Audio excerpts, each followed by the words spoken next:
Hi everyone, welcome back to my another video. Today I am going to show in this video how to fix can't change screen resolution on your Windows 10 or Windows 11. So before going to start the video, if you are not subscribed my channel, please subscribe. So let's start the video. Guys, if you are unable to change your screen resolution on your Windows 10 or Windows 11, then I will show you some of the steps you can try and fix your issue.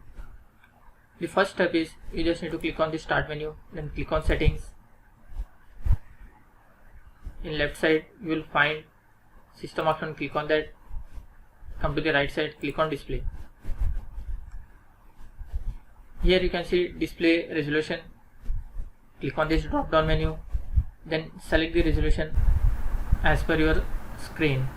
Suppose if you are unable to find here maximum options, you can click on this related settings, advanced display, click on this, then click on this display adapter properties for display 1. Here click on properties, click on the driver, click on update driver, click on browse my computer for the drivers, click on let me pick from a list of available drivers, select the driver, then click on next. You can see you will find the date of the driver, which is the latest one. Click on next.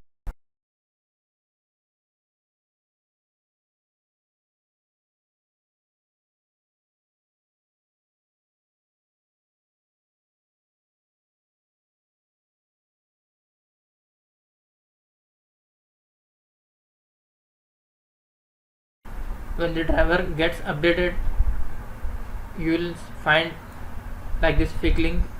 You will find this flickering screen, means your driver has been updated. After that, just close this window and close this window, then click OK. Suppose after doing this still you are facing the issue, then you can try the last and final method. Click on this Windows Update, check whether there is any pending update. Here you will find one update option, click on this update. After completion of this update, close this window and restart your PC. After restarting, hope your issue will be resolved. That's it guys. So in this way you can fix can't change screen resolution on your Windows 10 or Windows 11. Thanks for watching. Hope if you like this video, please like, share and don't forget to subscribe.